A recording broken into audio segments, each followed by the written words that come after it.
오늘 민수기 18장 말씀으로 넘어갑니다. 오늘 민수기 18장은 지금 아론과 그리고 레위 족속들에게 소위 성소의 일과 그 다음에 장막의 일을 어떻게 할 건가라는 거에 대한 그 직무를 하나님께서 자세히 말씀하고 있는 내용입니다. 오늘 지금 우리가 본문으로 삼은 18장 1절에서 7절은 이러한 어떤 레위인과 제사장의 직무에 대한 총론에 해당하는 그런 부분이고, 뒤에 이제 이어서 말씀이 이어집니다. 그 중에서도 오늘은 제사장과 이 레위인의 직무에 한정해서 말씀을 하고 있는데요. 이 직무는 오늘날 다른 말로 이야기하면 일입니다. 일. 그래서 저는 이런 질문을 오늘 이 본문의 말씀을 준비하는 가운데 스스로에게 질문해 봤습니다. 어떻게 일하는 것이 복이 될까?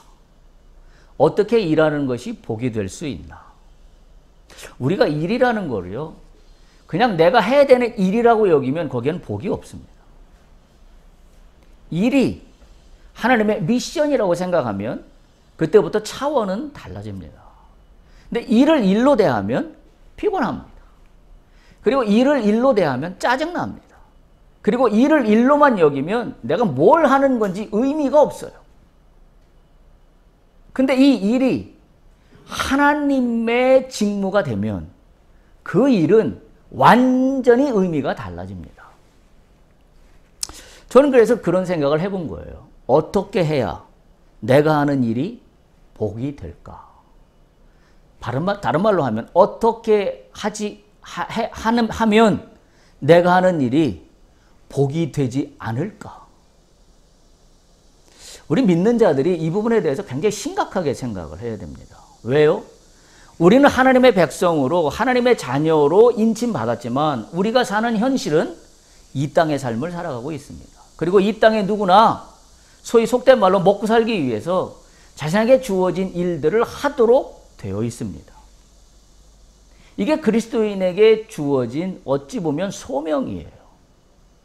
우리가 소명이라 그러면 목사가 되거나 선교사가 되거나 또는 무슨 하나님의 일을 하기 위해서 어떤 봉사활동을 하거나 이런 걸로 국한내어서 생각한다 그러면 그거는 성경을 10분의 1도 모르는 이야기입니다.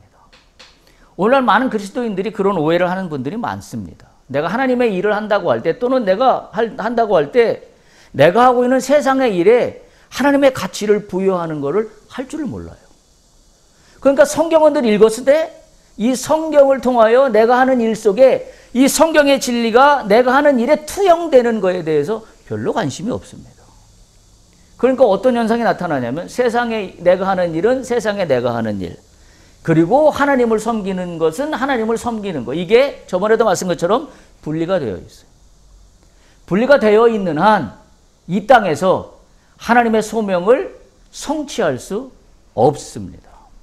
그래서 제가 그런 생각을 한 겁니다. 오늘 이 제사장과 또 이 레위인 이 직무들을 말씀을 보면서 어떻게 하는 것이 복된 일이 될까라는 의문을 가지고 오늘 본문의 말씀을 준비했습니다. 그래서 제가 오늘 정한 제목은 오늘 이번하고 다음 주 이어서 두 번으로 나눠서 이 부분을 할 건데요.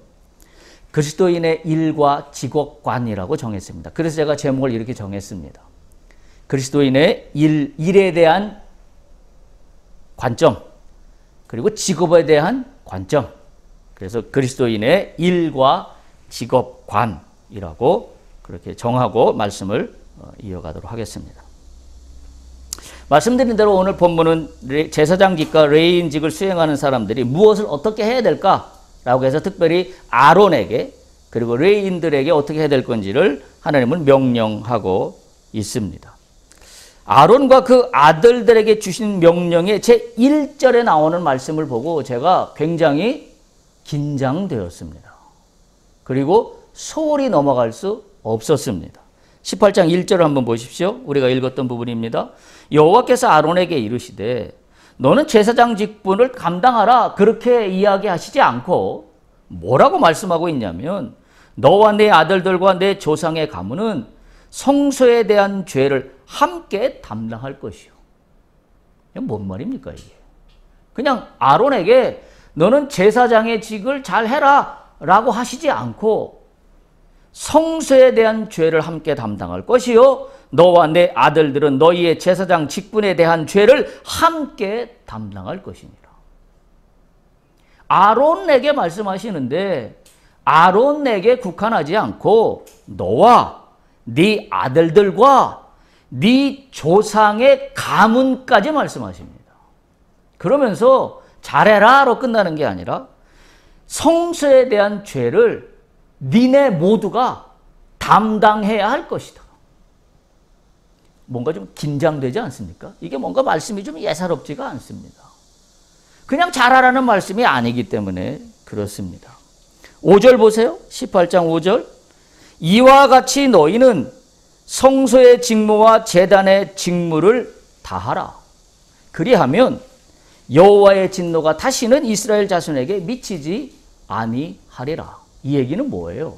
그러니까 결국 지금 고라 무리와 이스라엘 백성들이 지난번 17장, 16장, 17장을 이어오면서 우리가 본 바와 같이 지금 이들이 죽임을 당했어요. 이들이 죽임을 당한 원인은 뭐에 있었어요?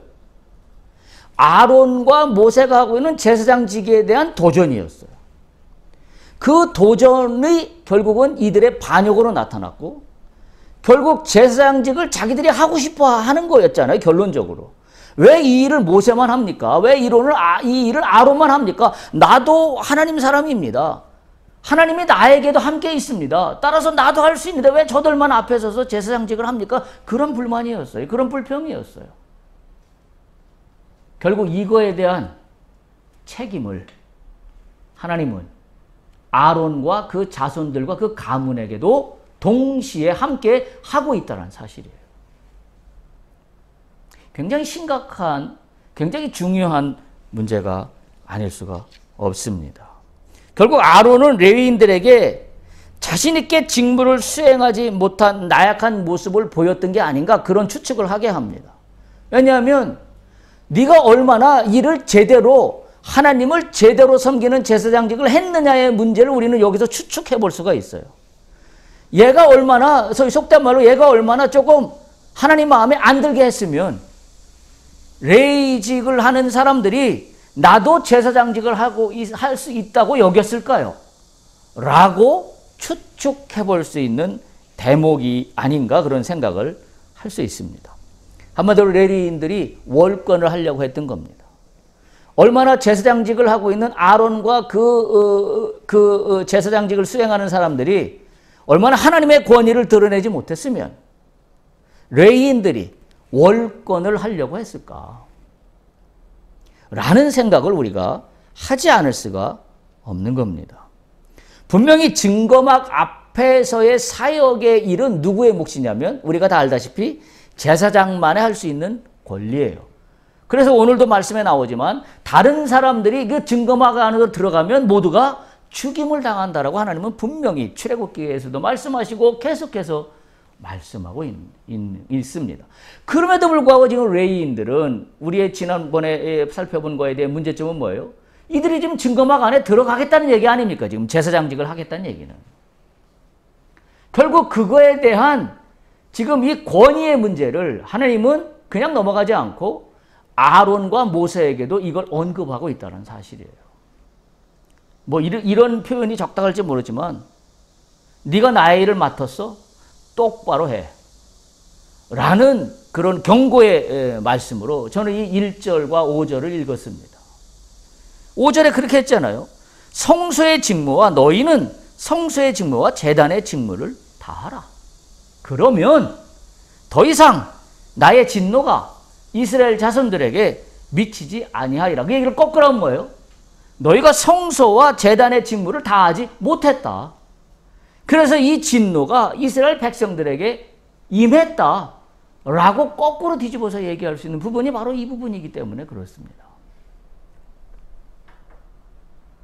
따라서 저는 이 말씀을 읽으면서 그렇다면 오늘날 나에게 주신 나의 직업, 하나님이 나에게 주신 일, 내가 이걸 어떻게 감당해야 할까?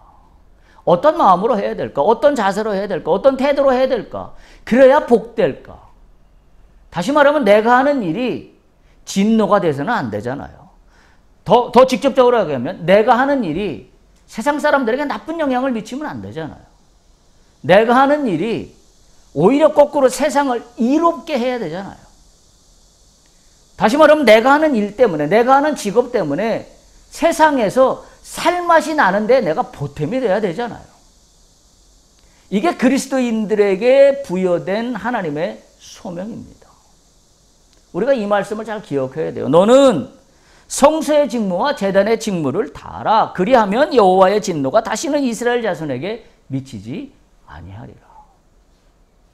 내가 이 땅에서 수행하는 나의 직업과 나의 일이 잘 수행함으로 말미암아 여호와의 진노가 아니라 하나님의 축복이 이 땅 가운데 임하는 나의 일과 나의 직업의 통로가 된다면 나는 내가 이 땅에서 내가 할 일 다 한 거 아닙니까?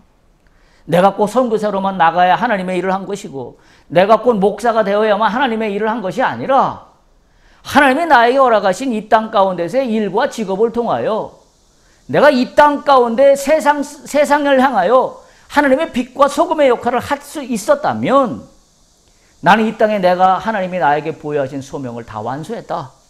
이렇게 이야기할 수 있겠다라는 생각을 오늘 본문을 읽으면서 참 간절하게 들었던 저의 생각입니다.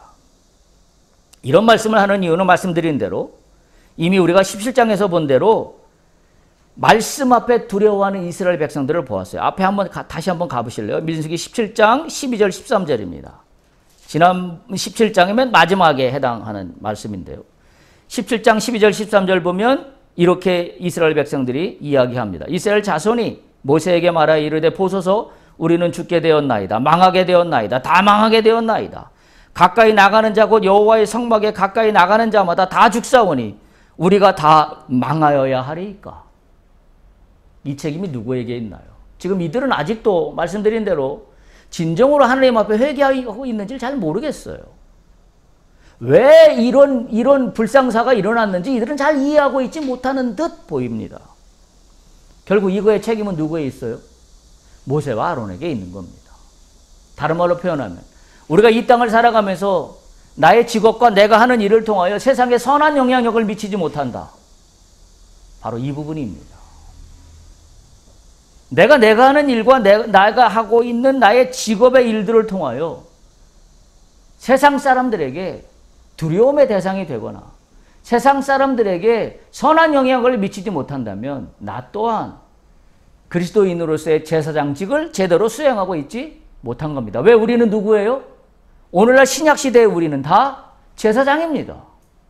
칼빈이 그렇게 했잖아요. 만인 제사장서를 이야기했습니다. 왜? 구약시대에는 어느 누구도 하나님 앞에 나갈 수 없었습니다. 지금 이 얘기가 그 얘기잖아요. 제사장을 통해야만 하나님 앞에 나갈 수 있었습니다. 그게 가톨릭 천년의 시대였습니다. 중세시대라고 우리는 이야기합니다. 그래서 일반 사람들은 성경도 못 읽었습니다. 가톨릭 제사들만 읽을 수 있는 라틴어로 성경을 썼습니다. 라틴어를 일반 무지한 백성들은 배워본 적도 없고 쓸 줄도 모르고 읽을 줄도 모릅니다. 오로지 말씀은 자신들만의 몫이었습니다. 왜? 나만이 하나님 앞에 나갈 수 있는 이 율법에 근거했기 때문에 그렇습니다. 그런데 오늘날 시대는 어떤가요? 그 시대가 아닙니다. 오늘 누구든지 예수 그리스도로 말미암아 우리가 하나님 앞에 거룩한 자리에 설 수 있는 자격을 획득했습니다.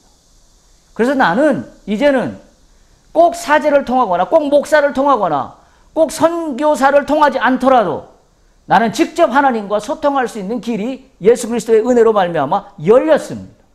따라서 오늘날 우리 모두는 다 제사장입니다. 레인입니다. 잊지 마십시오. 따라서 믿는 자인 나는 누구에게 그 영향을 미치냐?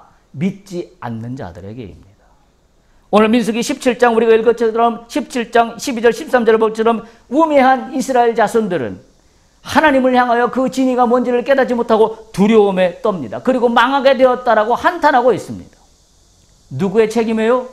모세와 아론의 책임입니다. 한편으로 뒤집어서 이야기하면. 왜? 모세와 아론이 성소와 성막의 일을 하면서 하나님의 거룩한 권위를 드러내지 못했기 때문입니다. 오늘로 돌이켜서 얘기하면 우리가 믿는 자로서 내가 하는 일과 직업을 통하여 세상 사람들 가운데 그 하나님의 권위를 드러내지 못한다고 한다면 나는 내가 하는 일을 통하여 복되다라고 이야기할 수 없습니다. 돈을 한 푼 더 벌면 뭐합니까? 재물을 한 푼 더 모으면 뭐합니까? 하나님이 보실 때 복된 일이 아니라고 한다면 그 자체가 재앙입니다. 그 자체가 재앙이에요. 우리는 지난 90년대, 2000년대, 특히 2000년대, 90년대 말부터 시작해서 2000년대 초반 많은 젊은이들이 거꾸로 자빠지는 모습을 우리는 너무나 많이 봤습니다. 왜요? 증권회사가 갑자기 뜨면서 증권으로 한몫 잡은 젊은 사람들이 너무 많았습니다. 그래서 그들은 자기의 부모 세대가 일했던 것처럼 일하지 않았습니다. 그 부모 세대들은 열심히 하루에 100원을 벌기 위해서 땀을 흘렸습니다.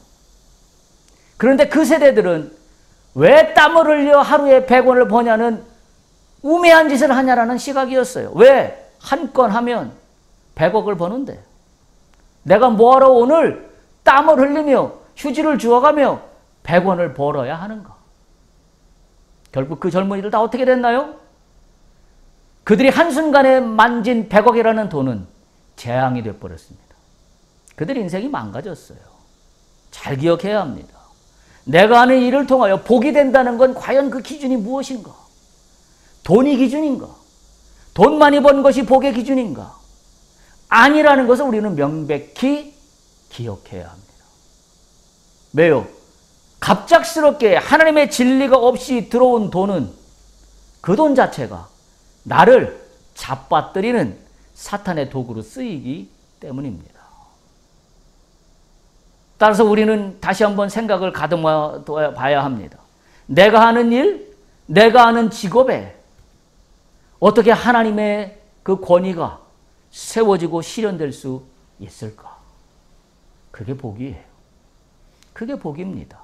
그래야 내가 하는 일과 나의 직업을 통하여 소위 혜택을 받는 소비자들이, 소위 혜택을 받는 고객들이, 소위 혜택을 받는 많은 세상 사람들이 더 이상 하나님 권위에 대들지 않습니다.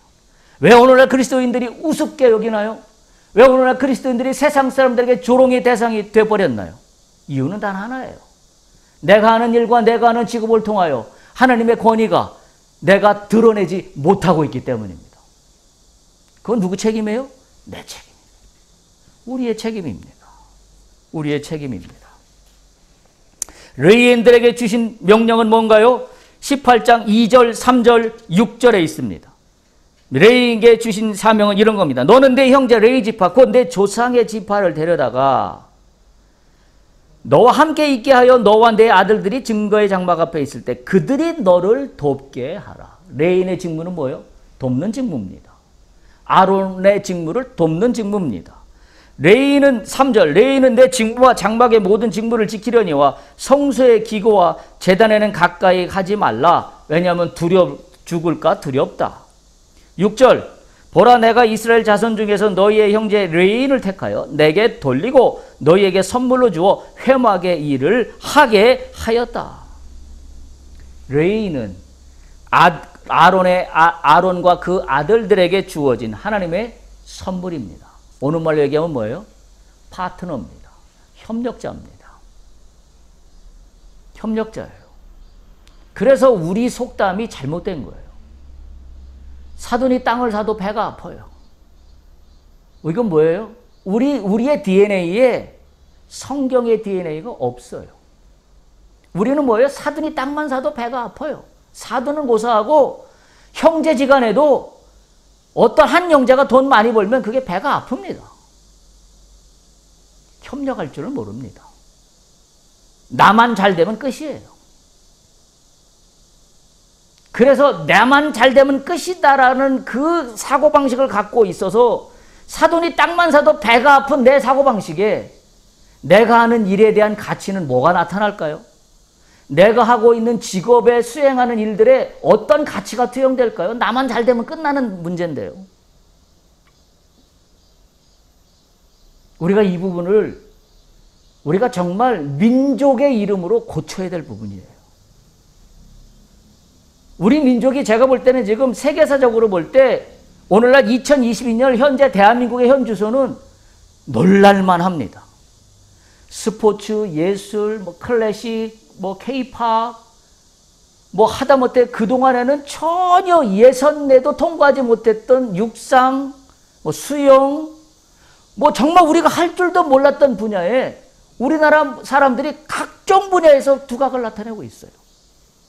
언제 우리가 세계 최고의 축구인 잉글리시 프리미어 리그의 득점왕이 된 시대가 어디 있었습니까? 언제 우리가 달나라에 위성을 쏘아 올렸던 적이 있습니까?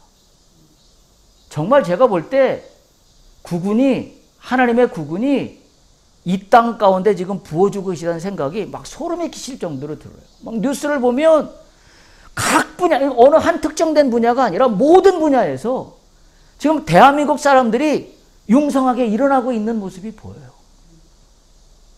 그래서 기도하는 건 그거 딱 하나예요. 딱 한 가지. 제일 덜 떨어진 분야, 정치 분야.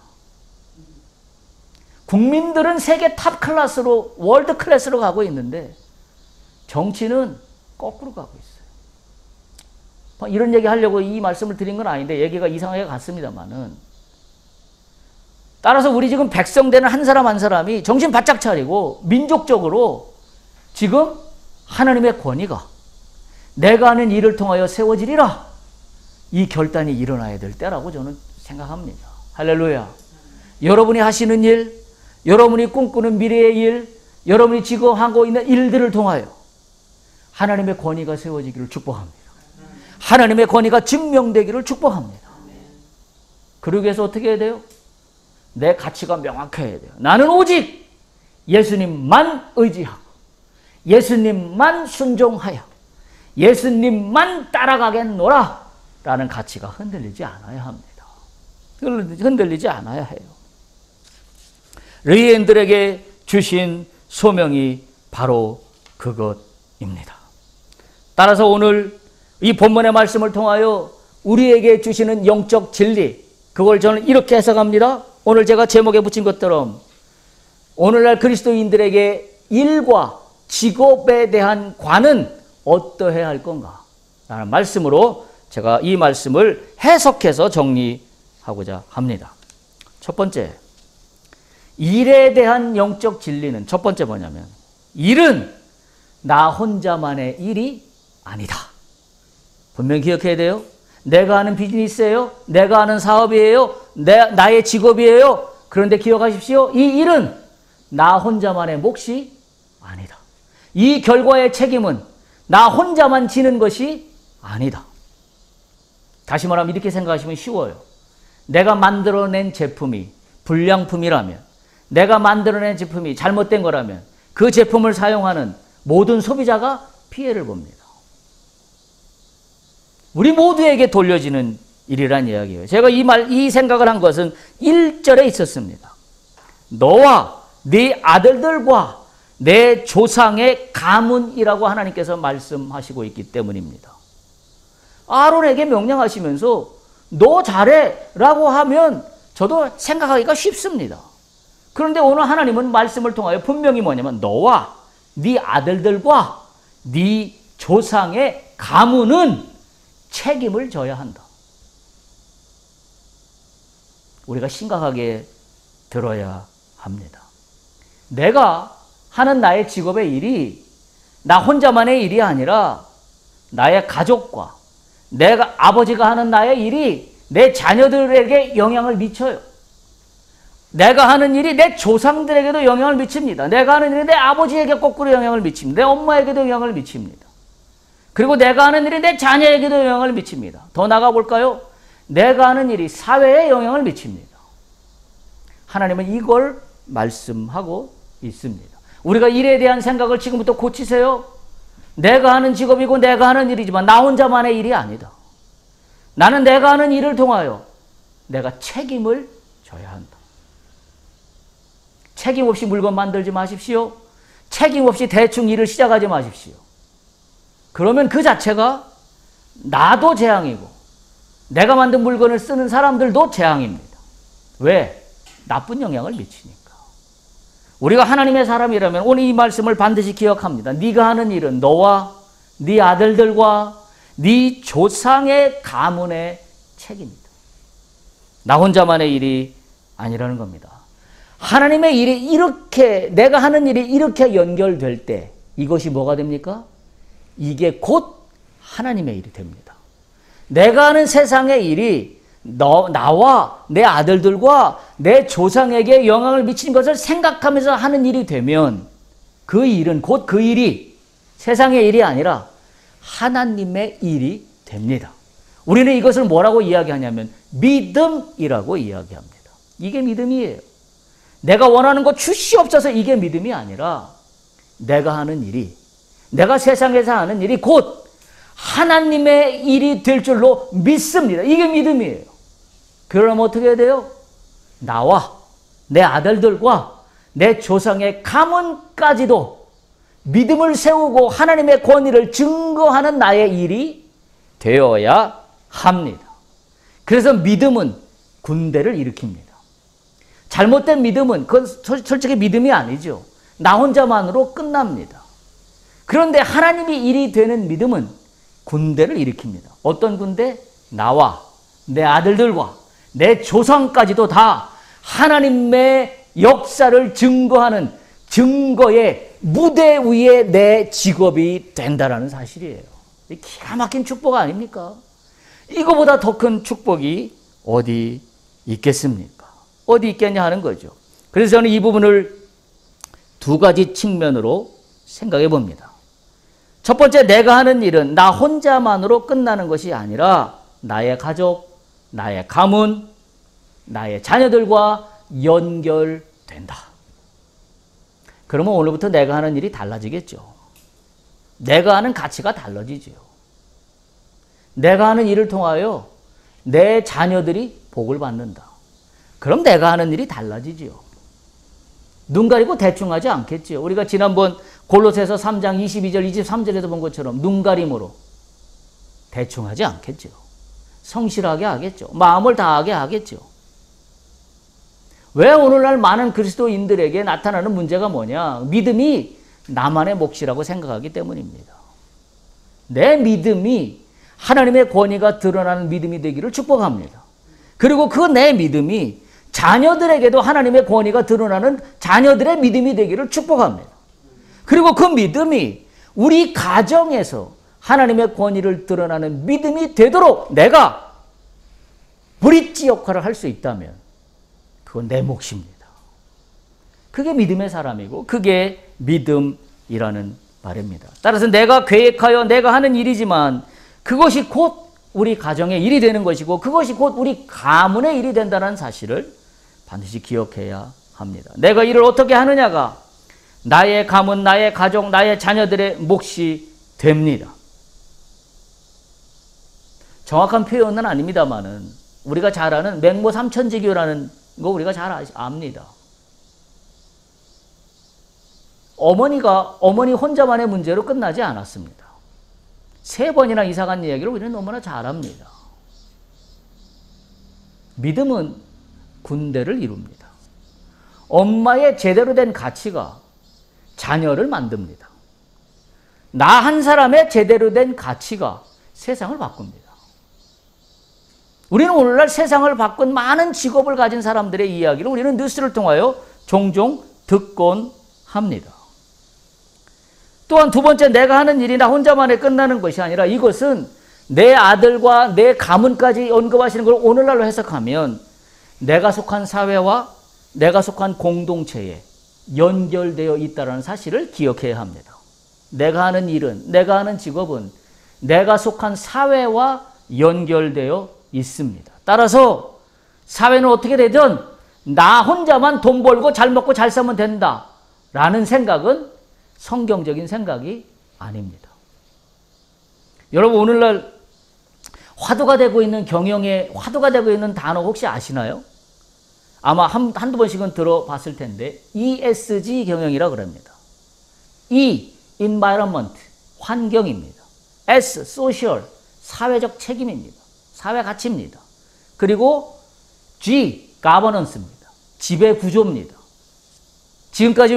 지금까지 우리 기업들의 지배 구조는 뭐였어요? 1인에 의한 1인의 오너에 의한 1인의 오너 맘대로 하는 기업의 가버넌스, 지배구조를 가졌습니다. 이제 그 시대는 끝났습니다. 끝났어요. 저는 그래서 지금 시대가 흘러가는 상황을 보면 성경으로 다시 돌아가고 있다 이 생각을 하지 않을 수가 없습니다. 지금 기업마다 ESG 경영을 하지 않으면 은행에서 대출도 안 해줍니다. 글로벌 사회에서 투자도 못 받습니다. 그래서 글로벌 금융에서는 ESG라는 지표가 있어요. 그 ESG는 뭐냐면 네가 하는 사업이 환경을 훼손시키지 않아야 돼. 그게 E예요. environment, 환경입니다. S, 네가 하는 사업이 너 혼자 잘 먹고 잘 사는 걸로 끝나는 것이 아니라 사회적인 가치를 세우는데 네 일이 거기에 도움을 줘야 돼. 그게 S예요. 그 다음에 G, 네가 세운 기업이지만 너 혼자만의 기업이 아니야. 가버넌스입니다. 지금 글로벌적으로 ESG 경영이라는 말이 최고의 화두예요. 여기를 가도 ESG 경영, 저기를 가도 ESG 경영입니다. 우리나라 대기업들도, 우리나라 기업들도 ESG 경영을 실천한다고 난립니다. 왜? 그렇게 안 하면 이젠 설 자리가 없어졌어요. 그러니까 어떤 거예요? 세상이 완전히 바뀌었어요. 세상이 완전히 바뀌었습니다. 옛날처럼 기업 못합니다, 이제는. 기업도 안 될 뿐만 아니라 당장에 문 닫고 맙니다. 왜? 소비자들이 이제 그런 회사 물건 안 삽니다. 사회적인 책임도 안 해요. 환경을 훼손시켜요. 그리고 1인 오너에 의해서 기업이 돌아가요. 모든 게 1인으로 결정돼요. 이제는 그런 기업들 소비자들이 더 잘 알아요. 소비자들이 그런 기업들의 물건을 사질 않습니다. 세상이 바뀌었습니다. 이미 이 구약 시대에 이 이스라엘 백성들이 출애굽하여 광야에 있던 그 시절에 하나님은 ESG 경영을 말씀하셨어요. 이건 너만의 문제가 아니라 네가 하는 일이 너와 네 자손과 네 조상의 가문 그 얘기는 뭐예요? 네가 속한 공동체 전체에 대한 책임이 네가 하는 일 속에 있다라는 거예요. 우리가 이 부분을 명확히 해야 됩니다. 이 부분을 명확히 하지 않으면 내 일에 대한 하나님의 권위가 드러나지 않습니다. 정리하겠습니다. 나머지는 다음 주에 이어서 가도록 하겠습니다. 여러분은 여러분의 일과 여러분의 직업에 대한 가치를 생각해 보신 적이 있습니까? 어떤 가치를 세우고 계십니까? 그저 굴러온 대로, 그저 흘러왔던 대로 루틴한 그런 어떤 체계와 절차를 따라서 내가 지나가면 그래서 그것이 나에게 수익으로 창출되면 그게 끝이 아닙니다. 오늘날 세상은 바뀌었습니다. 이 세상이 바뀐 것은 하나님의 가치로 가고 있습니다. 기억하십시오. 나의 일을 통하여 하나님의 권위가 증명되기를 축복합니다. 그래서 세상 어느 누구도 내가 하는 일을 통하여 하나님을 찬양하고 하나님을 만날 수 있는 기회가 생긴다면 나는 내 일을 통하여 하나님 나라의 일을 하고 있는 겁니다. 그리고 그것이 하나님의 기뻐 받으시는 믿음이 되고 있다는 사실을 우리가 반드시 기억해야 합니다. 오늘 첫 번째 말씀 전해드렸어요. 나머지 말씀은 다음 주에 합니다. 오늘 첫 번째 말씀은 내가 하는 일은 내가 계획하고 내가 하는 일이지만 나 혼자만의 몫이 아니다. 거룩한 책임입니다. 거룩한 하나님 나라의 책임입니다. 그게 이 땅을 살리고 이 사회를 살리고 내가 만들어내는 물건들을 통하여 많은 사람들이 복을 누리게 됩니다. 나는 복의 통로입니다. 여러분 기억하시잖아요. 하나님이 아브라함을 부르셨을 때 뭐라고 그러셨어요? 너는 복의 근원이 될 것이다. 할렐루야. 여러분의 일을 통하여 여러분의 세상에서 여러분의 일이 복의 근원이 되기를 축복합니다.